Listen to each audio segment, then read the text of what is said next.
तो प्यारे बच्चों, इस वीडियो में डिस्कस करेंगे क्लास 9th सब्जेक्ट मैथ के कॉमन कंपार्टमेंट एग्जामिनेशन सेशन 2023 के पेपर को विद सॉल्यूशन। इसके बाद 2024 का कंपार्टमेंट पेपर भी अपलोड कर देंगे।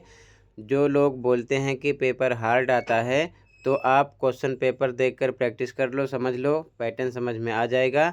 और ज़्यादा तैयारी के लिए कमेंट को चेक कर लेना। सभी चैप्टर के मोस्ट इम्पॉर्टेंट क्वेश्चन दोनों मीडियम में मिल जाएंगे।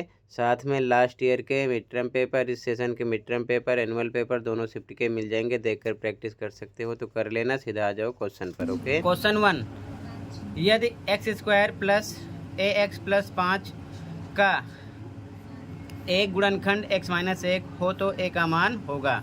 If x-1 is a factor of x² plus ax plus 5 then the value of a is. Solution देखो, तो ध्यान से देखो आंसर नंबर 1। x-1 क्या है? एक गुणनखंड है, तो हम x-1 को रखेंगे इक्वल टू 0 के, तो x आपको मिलेगा -1, इधर आएगा हो जाएगा +1। ठीक है, अब इक्वेशन लिख लो। इक्वेशन क्या है आपका? ध्यान से देखो, क्वेश्चन में जो इक्वेशन गिवन है x² प्लस ax प्लस 5 लिखो यहाँ पर। x² plus ax plus 5 equal to 0 के रखो। जहाँ जहाँ पर x है आपको 1 रखना है। ठीक है, 1 पुट करो, ये आ जाएगा 1 का स्क्वायर प्लस a पे a इंटू बीच में लगेगा हाइट है x पर 1 प्लस 5 इक्वल टू 0। आगे सोल्व करोगे, इसको डबल टाइम मल्टीप्लाई करना है आपको। प्लस a को 1 से करो, a आएगा प्लस 5 इक्वल टू 0। ये 1 1 जा 1 plus a plus 5 equal to 0। 5 में 1 प्लस हो जाएगा, कितना हो जाएगा आपका ये 6 प्लस a इक्वल टू 0। तो a इक्वल टू 6 इधर आएगा, माइनस का हो जाएगा, निशान बदल जाएगा, यानी a का मान आएगा -6। ठीक है, तो a का मान आपका हो जाएगा -6। ऑप्शन नंबर सी राइट हो जाएगा। ठीक है, सेकंड क्वेश्चन देखो। क्वेश्चन सेकंड है, यदि एक सम चतुर्भुज की दो क्रमागत भुजाएं 3x - 6 और x + 14 हों, तब सम चतुर्भुज की प्रत्येक भुजा का माप होगा। If two consecutive sides of A rhombus are 3x - 6 and x + 14, then the measure of each side of rhombus will be। तो सॉल्यूशन देखो, आंसर नंबर 2।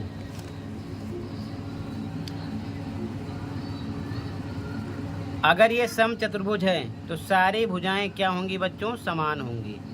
ठीक है, तो करना क्या है, दो पता है, दोनों एक दूसरे के इक्वल होंगी। ठीक है, तो इन दोनों को हम एक दूसरे के क्या कर देंगे? इक्वल। 3x - 6 इक्वल x + 14 करेंगे, x + 14। x को x की साइड लाओ, निशान बदल जाएगा, इधर 3x है, ये इधर प्लस का इधर आएगा माइनस का हो जाएगा, इक्वल टू इधर 14 बचा, -6 नंबर की तरफ भेजो, निशान चेंज हो जाएगा, +6 हो जाएगा। 3x में से ये 1x है, माइनस करोगे आएगा 2x इक्वल टू ये आ जाएगा 20। तो x इक्वल टू 20/2 डिवाइड करोगे आ जाएगा 10। ठीक है, तो आंसर होगा 10। ठीक है, यहाँ पर आपका ए ऑप्शन राइट हो जाएगा। अगला क्वेश्चन, मूल बिंदु का निर्देशांक है, the coordinates of origin is. तो हमेशा बच्चों यहाँ पर होता है जहाँ पर एक दूसरे को ये कट करते हैं, 0 0 होता है, हमेशा ध्यान रखना। ठीक है, डी ऑप्शन राइट हो जाएगा। क्लियर है, आगे देखो क्वेश्चन नंबर 4, √32 डिवाइड √2 बराबर है √32 डिवाइड √2 इज इक्वल टू। ध्यान से देखो इसका सॉल्यूशन, आंसर 4, आंसर नंबर 4।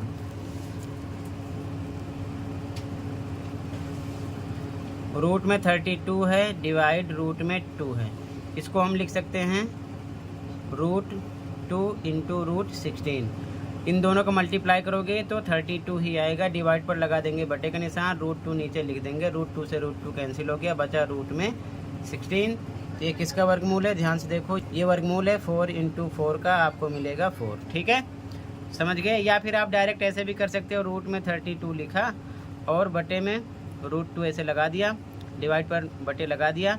ठीक है, अब क्या करोगे, डायरेक्ट दोनों रूट है तो ऐसे भी कर सकते हो, रूट में 32/2, 2 से कट करो आ जाएगा 16।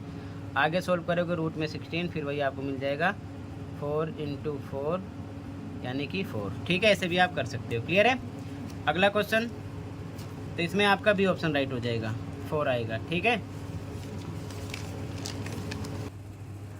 क्वेश्चन नंबर 5, यदि M और N के बीच में एक बिंदु P स्थित है तथा MP का मध्य बिंदु C है, तो if a point P lies between M and N and C is mid point of MP then.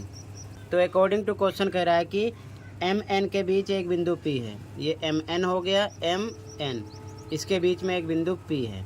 ठीक है, स्थित है। फिर कह रहा है कि तथा MP का मध्य बिंदु C है, MP इसका मध्य बिंदु, मान लो ये मध्य बिंदु है, बीच में होगा, ये C है। तो कौन सा कथन राइट है? तो यहाँ पर आपका C ऑप्शन राइट होगा। MN पूरा MN ये इक्वल होगा किसके? MC। यहाँ पर ध्यान से देखो, MC ये इतना MC और इसमें प्लस होगा CN, C से लेके N तक, C से लेके N तक। तो टोटल ये MN के इक्वल होगा। इसमें दो चीज़ें ऐड होंगी, MC प्लस CN। ठीक है, तो यहाँ पर आपका C ऑप्शन राइट हो जाएगा। अगला क्वेश्चन देखो, यदि समीकरण 2x - y बराबर P का एक हल 1, -2 है तो P का मान है। If 1 - 2 is a solution of the equation 2x - y = P, then the value of P is. ध्यान से देखो, आंसर नंबर 6 देखो, 1, -2 एक हल है, तो ये आपका x हो जाएगा, ये हो जाएगा y।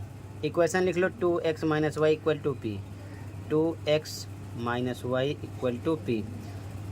2 पे 2 इंटू लगेगा, x पर रखना है आपको 1 रख दिया, माइनस पे माइनस, y पर रखना है -2, तो -2 = P।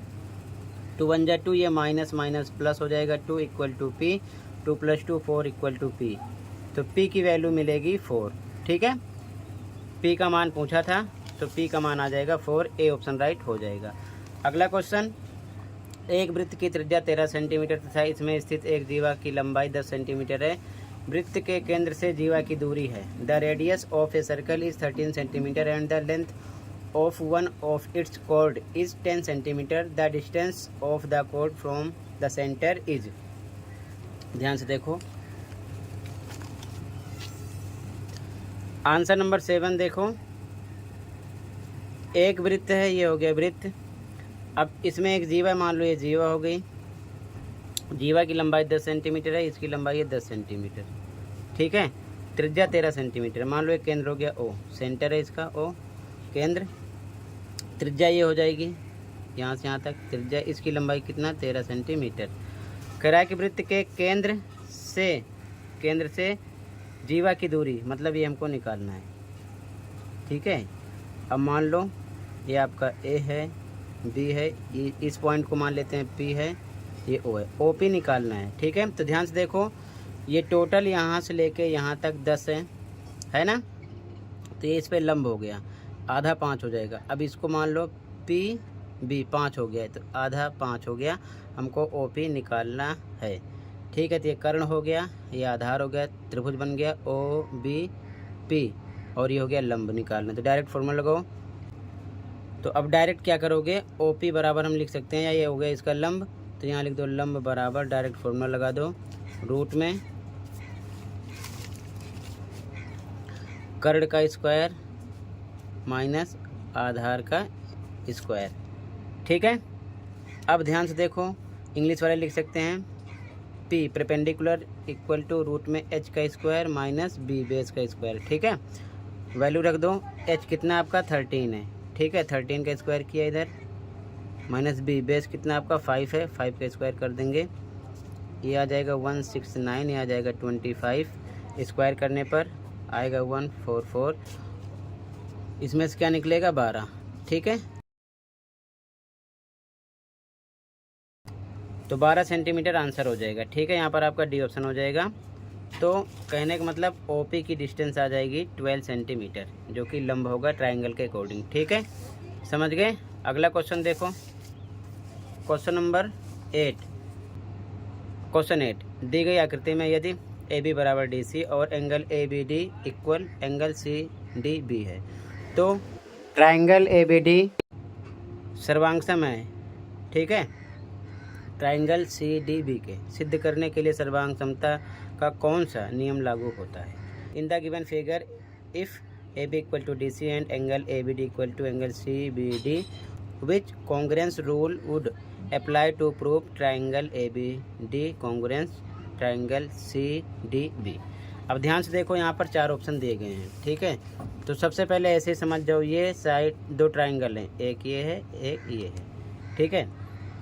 इसका नाम है ABD पहला ट्राइंगल, दूसरा CDB ये वाला, ठीक है।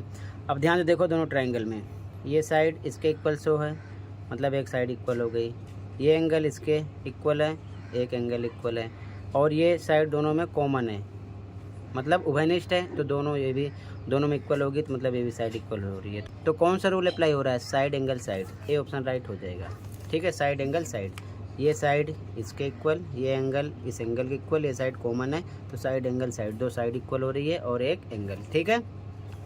ये ऑप्शन राइट हो जाएगा। ओके, आगे देखो,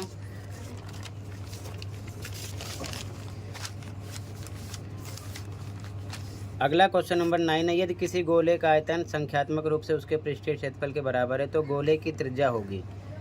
if the volume of sphere is numerically equal to its surface area then the radius of sphere is. ध्यान से देखो सॉल्यूशन इसका। यहाँ पर कह रहा है गोले का आयतन जो है, गोले का आयतन इक्वल हो रहा है उसके पृष्ठीय क्षेत्रफल के। आंसर नंबर 9 देखो, गोले का आयतन, गोले का आयतन बराबर है उसके पृष्ठीय क्षेत्रफल के, गोले के पृष्ठीय क्षेत्रफल के, गोले का पृष्ठीय क्षेत्रफल अकॉर्डिंग टू क्वेश्चन कह रहा है। यहाँ पर लिख सकते हो इंग्लिश मीडियम में भी, वॉल्यूम ऑफ स्फीयर इक्वल है सरफेस एरिया ऑफ स्फीयर, ठीक है।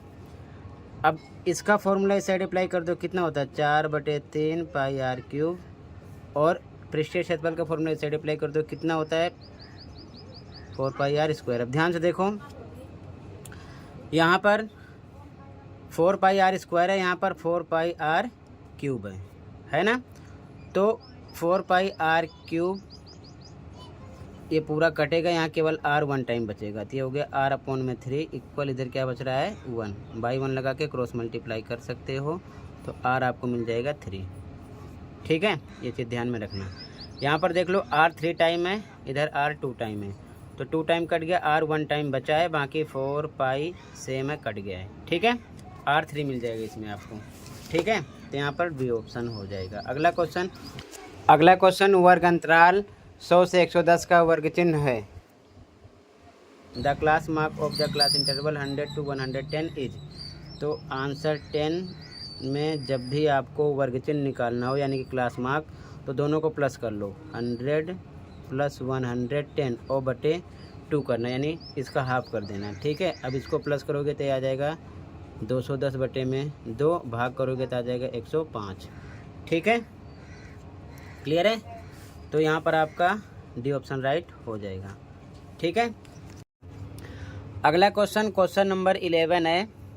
120 का प्रतिवर्ती कोण है, reflex angle of 120 degree is. ध्यान से देखो सॉल्यूशन।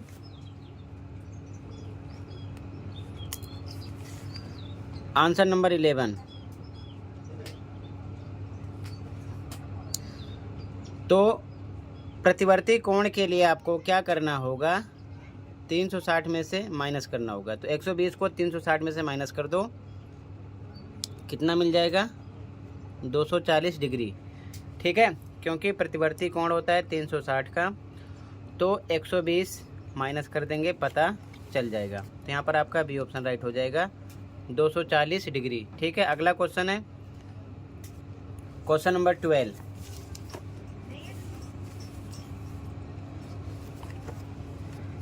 एक समकोण त्रिभुज ABC में AB बराबर BC है, तो एंगल A का माप है। In right triangle A B C, A B equal to B C, then the measure of angle A is. ध्यान से देखो, अगर हम ट्राइंगल बनाएं आंसर 12 में, आंसर 12 में ये ट्राइंगल हो गया, ठीक है। कह रहा है समकोण त्रिभुज है, तो ये मान लो 90 का बी हो गया, ये ए हो गया और ये हो गया सी। तो त्रिभुज के तीनों कोणों के कितना होता है 180। तो यहाँ पर A B equal B C है, ए बी ये इक्वल है किसके, बी सी के, इसके। जब ये 90 है तो त्रिभुज के तीनों कोणों का योग होगा 180। तो मतलब एक तो 90 हो गया, अगर हम 90 माइनस करेंगे तो कितना होगा, ये 90 बचेगा। बराबर भुजा के सम्मुख कोण भी आपस में क्या होंगे, बराबर होंगे। तो 45 का ये भी होगा, 45 का ये भी होगा, तभी तो 90 होगा। तो कितना हो जाएगा 45, ठीक है। तो यहाँ पर आपका डी ऑप्शन राइट हो जाएगा। एंगल ए कितना निकलेगा, एंगल ए आपका 45 निकलेगा, ठीक है। ये चीज़ ध्यान में रखना। त्रिभुज के तीनों कोणों का योग 180 होगा, तो ये 90 है, 90 बचेगा। तो 90 दोनों मिलाकर हैं और बराबर भुजा के सम्मुख कोण हैं, तो ये दोनों आपस में बराबर होंगे। तो 45 + 45 करेंगे तभी कितना होगा आपका 90 होगा। तो ये एंगल ए 45 आ जाएगा। सी भी 45 का ही होगा, अगर सी पूछते तब भी ये भी 45 होता, ठीक है। आगे देखो, समांतर चतुर्भुज ए बी सी डी में एंगल सी बराबर 108 डिग्री है, तो एंगल बी का माप है। In a parallelogram A B C D angle C equal to 108 degree, then the measure of angle B is. Angle B पता करना है, ध्यान से देखो। Answer number 13, answer number 13। अभी आपका मान लो एक पैरेललोग्राम हो गया, यानी समांतर चतुर्भुज ए बी सी डी। यहाँ पर एंगल सी पता है कितना है 108, निकालना क्या है बी। तो angle B plus angle C कितने का होगा 180, ठीक है। आसन्न कोण है, तो एंगल सी पता है कितना है 108 रख देंगे बराबर 180 के। तो एंगल बी बराबर इधर आएगा, प्लस का क्या हो जाएगा माइनस। तो आपको एंगल बी मिलेगा 72 डिग्री, ठीक है। क्लियर है। तो यहाँ पर आपका सी ऑप्शन राइट हो जाएगा। आगे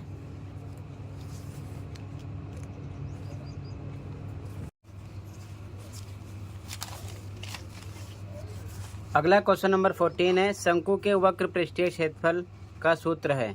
formula of curved surface area of cone is. तो पाई आर एल होता है, ए ऑप्शन राइट हो जाएगा।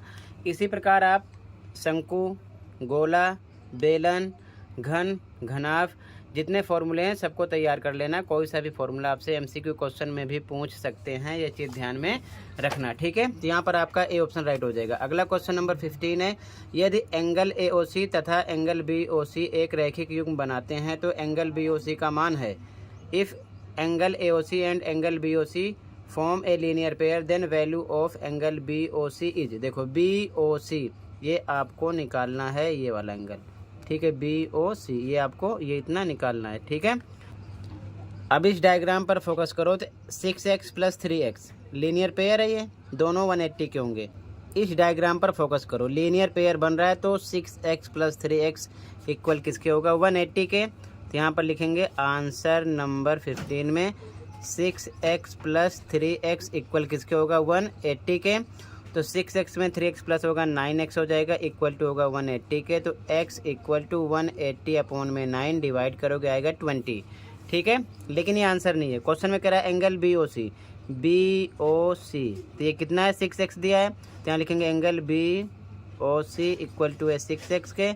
तो 6 पर 6 x की वैल्यू हम रख सकते हैं 20 निकाल चुके हैं, तो कितना आ जाएगा 120 डिग्री, ठीक है। 20 को 6 से गुणा करोगे तो ये आंसर हो जाएगा आपका सी ऑप्शन राइट हो जाएगा। अगर ये पूछते कि एंगल ए ओ सी तो 3x से मल्टीप्लाई करते, तो 3x से जब आप मल्टीप्लाई करते तो 3 पर 3 x की वैल्यू 20 कितना मिलता है आपको 60। लेकिन यहाँ आपसे पूछे हैं बी ओ सी तो मिल जाएगा 6x, इसके अकॉर्डिंग x की वैल्यू रख दो, कितना मिल जाएगा आपको 120, ठीक है। अगला क्वेश्चन है बिंदु -4 -3 की y अक्ष से लंबिक दूरी है। The perpendicular distance of the point -4 -3 from y axis is. ध्यान से देखो, यहाँ पर दे रखे हैं आंसर नंबर 16 में -4 -3, तो ये आपका होगा x, ये होगा y। इन्होंने पूछा y अक्ष से दूरी, तो x अक्ष जो होगा वही आपका आंसर होगा, लेकिन अगर माइनस में है तो प्लस का रहेगा, माइनस में आंसर नहीं होता, तो यहाँ पर +4 आंसर आ जाएगा। ठीक है, अगर पूछते x अक्ष से दूरी तो y वाला आंसर होता, 3 लिखते लेकिन माइनस के साथ नहीं, प्लस के साथ, +3 आता x अक्ष से दूरी, लेकिन यहाँ पर पूछे हैं y अक्ष से लंबिक दूरी, तो x वाला आंसर होगा कौन सा, 4 प्लस का। ठीक है, ये आपका आंसर हो जाएगा। ठीक है, तो यहाँ पर आपका ए ऑप्शन राइट हो जाएगा। अगला क्वेश्चन नंबर 17 है। एक त्रिभुज की दो भुजाएं 8 व 11 सेंटीमीटर हैं, वह अर्ध परिमाप 16 सेंटीमीटर है। तीसरी भुजा का माप है। Two sides of a triangle are 8 centimetre and 11 centimetre. Its semi perimeter is 16 centimetre. The measure of the third side is. तीसरी भुजा निकालना है, तो ध्यान से देखो आंसर नंबर 17। आंसर नंबर 17, तो हमको पता है कि अर्ध परिमाप दे रखे हैं, इसका फॉर्मूला क्या होता है सेमी पेरीमीटर का, a + b + c अपॉन में 2, और कितना दिया इक्वल 16, इसकी वैल्यू दे रखे हैं अर्ध परिमाप की। ठीक है, और दो साइड पता है, एक 8 है तो a पर 8 रख देते हैं, b पर 11 रख देते हैं, c का पता नहीं है, ऐसे रख दो, अपॉन में 2 = 16। अब आप क्या करोगे, बाई 1 लगा के क्रॉस मल्टीप्लाई करना है, तो पहले इधर सोल्व कर लो। यहाँ पर अगर इसको टोटल क्रॉस मल्टीप्लाई करोगे तो आ जाएगा 8 + 11 + c = इधर 16 का किससे हो जाएगा, 2 से मल्टीप्लाई हो जाएगा, 16 × 2। अब इसको प्लस कर लो, ये कितना आ जाएगा 19 + c = ये आएगा मल्टीप्लाई करने पर 32, तो c = 32, 19 इधर आएगा माइनस का हो जाएगा। अब यहाँ पर आप माइनस करोगे तो कितना मिलेगा आंसर 13। ठीक है, ये तीसरी भुजा आपको मिल जाएगी। ठीक है, तो यहाँ पर सी ऑप्शन राइट हो जाएगा 13। क्लियर है। अगला क्वेश्चन, अगला क्वेश्चन नंबर 18 है। एक समबाहु त्रिभुज का अर्ध परिमाप 60 सेंटीमीटर है, तो इसका क्षेत्रफल होगा। The semi perimeter of an equilateral triangle is 60 centimetre. The area will be. Solution देखो, यहाँ पर सेमी पेरीमीटर दे रखे हैं। ठीक है,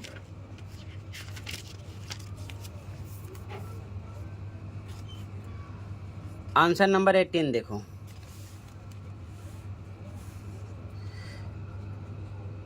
आंसर नंबर 18 अर्ध परिमाप दिया है। ठीक है, यानी कि एस दे रखे हैं, सेमी पेरीमीटर कितना है 60 सेंटीमीटर, तो पेरीमीटर अगर हम निकालेंगे तो ये 2 × s होता है, यानी कि सेमी पेरीमीटर, तो कितना आ जाएगा पेरीमीटर, यानी परिमाप कितना आएगा आपका 2 × 60, कितना आ गया ये 120। तो मतलब परिमाप का पता चल गया। और समबाहु त्रिभुज है तो इसका परिमाप मतलब तीनों साइड का योग कितना है, ये भी a, ये भी a, ये भी a मान लेते हैं, तीनों भुजाएं हैं, 120 है। ठीक है, तो यहाँ आप लिखेंगे a + a, परिमाप कितना दे रखे हैं 120। ठीक है, तो ये हो जाएगा 3a = 120 के, तो a = 120/3 बराबर आएगा 40, यानी कि तीनों भुजाएं आ गई 40। ठीक है, क्लियर है। अब इसके बाद में हमको निकालना है क्या, क्षेत्रफल। क्या निकालना है, हमको निकालना है क्षेत्रफल, तो हम यहाँ पर लिखेंगे समबाहु त्रिभुज का क्षेत्रफल। ठीक है, तो यहाँ पर लिख देंगे क्षेत्रफल बराबर समबाहु त्रिभुज के लिए फॉर्मूला होता है √3/4 a²। ए क्या है, भुजा। आगे सोल्व करेंगे। ठीक है, एरिया निकाल रहे हैं, ध्यान रखना। ठीक है, एरिया यानी कि क्षेत्रफल, √3/3, 4/4, ए पर हम रखेंगे कितना 40² डबल टाइम, क्योंकि हम साइड निकाल चुके हैं। ठीक है, कट करेंगे तो ये आ जाएगा 10, 40 को 10 से गुणा करो तो आ जाएगा कितना 400, और साथ में √3 लगा दो, सेंटीमीटर²। ये आपका हो गया आंसर। ऑप्शन कौन सा राइट होगा यहाँ पर, ध्यान से देख लो, यहाँ पर बी ऑप्शन राइट है। ठीक है, 400 √3 सेंटीमीटर²। क्लियर है। तो फिर से देख लो, अर्ध परिमाप दिया था, तो अर्ध परिमाप 60 है, तो परिमाप डबल होता है 2 × s, यानी s सेमी पेरीमीटर मतलब अर्ध परिमाप, तो 2 × 60 हो जाएगा 120। और समबाहु त्रिभुज की सारी भुजाएं बराबर होंगी, तीनों साइड मान लिया a है, तो त्रिभुज का परिमाप बराबर ए प्लस ए तीनों भुजाओं का योग बराबर 120 के होगा, क्योंकि परिमाप इतना आ गया है। ये हो जाएगा 3 ए बराबर 120, तो ए मिल जाएगा 40, भुजा का पता चल गया। तो क्षेत्रफल का फॉर्मूला लगा दो, ए पर भुजा 40 रख के सोल्व करोगे 400√3 सेंटीमीटर स्क्वायर आंसर मिल जाएगा। ठीक है, अगला क्वेश्चन नंबर 19। अभिकथन 107 गुणे 93 का मान 9951 है।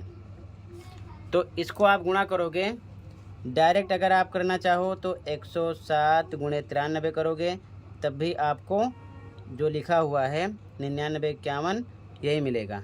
ठीक है, या फिर फॉर्मूले पर आप सोल्व करना चाहो तब भी सोल्व कर सकते हो, ये आइडेंटिटी लगेगी। जैसे कि 107 को हम लिख सकते हैं 107 गुणे 93 है, तो यहाँ पर फॉर्मूला लगाएंगे आंसर नंबर 19 में। तो ये हो जाएगा 100 + 7 और ये हो जाएगा 100 - 7। ठीक है, तो यहाँ पर हम a + b और एक ब्रैकेट में a - b सेम, a पर a b पर b सेम चल रहा है, प्लस माइनस भी सेम है, बराबर होता है a² - b स्क्वायर के। तो ये सोल्व करोगे तो हो जाएगा 100 का स्क्वायर माइनस b पर 7 का स्क्वायर। 100 का स्क्वायर करोगे तो कितना आ जाएगा 10,000, ये आ जाएगा 49, माइनस करोगे तो कितना आ जाएगा 9951। ठीक है, तो मतलब कि ये सही है, अभिकथन सही है। और कारण कह रहा है ये formula a + b a - b = a² - b² same, ये भी सही है।